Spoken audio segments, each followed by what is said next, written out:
এখন গাঁৱত এজন ৰজা আছিলে। ৰজাই এদিন জীয়েকহঁতক মাতি পেলাই ডাঙৰজনী জীয়েকক সুধিলে, আই তই কাক ভাল পাওঁ? তেতিয়া জীয়েকে ক'লে, দেউতা মই আপোনাক গাখীৰতকৈ ভাল পাওঁ। তেতিয়া সেইজনী জীয়েকৰ পাছত 2 নম্বৰজনীক মাতিলে। তাই সুধিলে বোলে, তই কাক ভাল পাওঁ?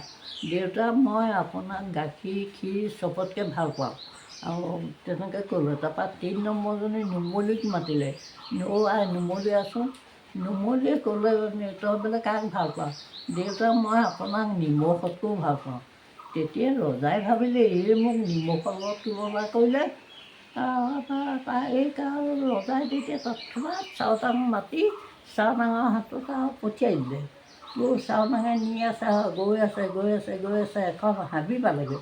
হাবিখনত সোমাই গ'লে কুঠাৰ মাত শুনিলে, কুঠাৰ মাত শুনি সিহঁতি অকণমান থমকি ৰৈ পেলাই ইফালৰ পৰা এজন মানুহে খৰিয়ে ভাৰ লৈ আহিছে কেকুজুকুকৈ। তেতিয়া খৰিকটীয়া সুধিলে, খৰিকটীয়া তোমাক ছোৱালী লাগে নেকি? তেতিয়া সি ক'লে, মোক ছোৱালী লাগে বাৰু, মই নিজেই খাব নোৱাৰোঁ, ছোৱালীনো কেনেকৈ খুৱামগৈ? তেতিয়া মানুহকেইটাই ক'লে, বোলে তাইক খুৱাব নালাগে, তাই নিজেই খাব। তাৰপৰা খৰিকটীয়াৰ লগত লৈ গৈছে, লৈ গৈ খৰিকটীয়া পালেগৈ। এখন চাউলডাল পালেগৈ। চাউলডালখনতে তাইক বহুৱাই খৰিকটীয়াই এতিয়া খৰি ভাই ৰজাৰ ঘৰত দি সিধাটো লৈ আহিলে খাবলৈ হ'ব। তাইক ক'বলৈ, তুমি ইয়াতে বহা, মই সিধা আনিবলৈ যাওঁ। তাই দেখিলে বহি পেলাই কান্দি কাটি ঢকুৱা সূতা এটা পাই তাই এখন শাৰী সুৰি ধুনীয়াকৈ পানী দুনি ছটিয়াই সি শোৱা বিচনাখনো ৰ'দলৈ দিলে। দি কৰি মেলি ইফালে সিফালে চাওঁতে এটা ভাত বহুৱাব ডাঙৰ বটুৱা পালে। সেই বটুৱাটোকে ধুই পেলাই বটুৱা পানী গৰম কৰিছে। তাইক খৰিকটীয়া আহিলে ভৰিয়াত গা ধুৱাবলৈ। খৰিকটীয়া আহিলে সেইখিনিতে চাবোন অকণো পালে, সেইকণকে মাৰি কৰি ধুনীয়াকৈ তাই গাটো ধুৱাই পেলাই ক'লে, তুমি এইখিনিতে বহা, সিধা মই বনামগৈ। তেতিয়া সি ক'লে, বোলে বাচন দাই পালা বনালে।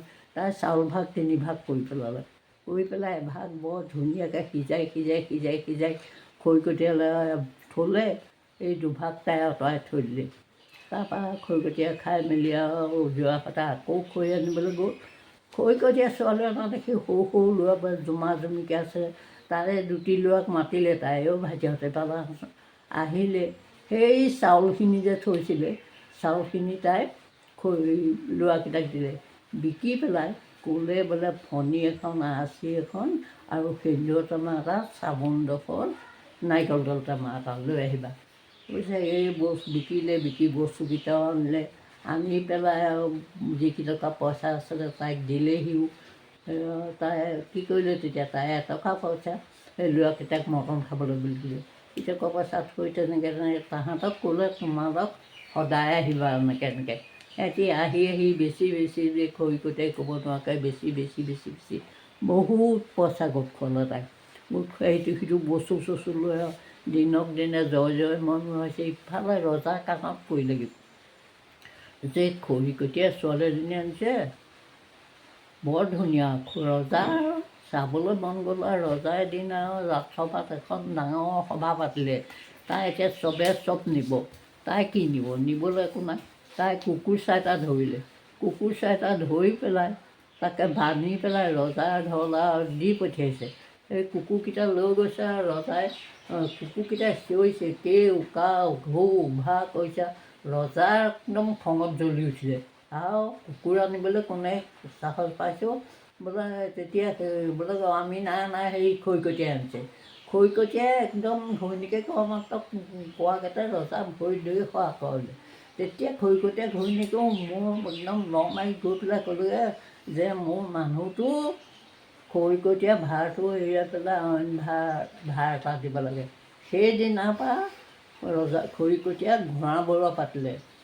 ক'লে যে মই ফুৰিবলৈ যাওঁতে তই মোক লৈ যাবি। সেইদিনাৰ পৰা ঘোঁৰা বৰুৱা পাতিলে। ঘোঁৰা বৰুৱা পতা খবৰ ইটো শিকানকৈ বুঢ়া বাপেকৰ কাণত পৰিলেগৈ। বাপেকে জীয়েকক চাবলৈ বুলি এদিন আহিছে। জীয়েকৰ ঘৰ জয় মই দেখি বুঢ়া সোমাবলৈকে ভয় কৰিছে। বুঢ়া সোমাবলৈকে ভয় কৰিলোঁ। তেতিয়া লিগিৰি লিগিৰি মাতি আনিলে। তাই ধুনীয়াকৈ বাপেকক ভৰি হাত ধুবলৈ পানী দুনি দি চাহ তাহ খাবলৈ দি ধুনীয়াকৈ ব্যঞ্জন বনাব লাগিলে। ইটো বনাইছে, সিটো বনাইছে, সিটো বনাইছে, যিবিলাক দিলে আৰু খাবলৈ মাতিলে। বাপেকে চবৰে অকণ অকণ খাই নিমখীয়াখিনি শেষকৈ খালে। তেতিয়া জীয়েকে সুধিলে, দেউতা আপুনি যে এইবোৰ এৰিলে, এই নিমখীয়াকেইটা শেষকৈ খালে? বোলে আই নিমখীয়াকেইটা মই ভাল পালোঁ। সেয়া এদিন যে মই আপোনাক কৈছিলোঁ মই নিমখতকৈও ভাল পাওঁ, সেয়া আপোনাক মই নিমখতকৈও ভাল পাওঁ। নমস্কাৰ।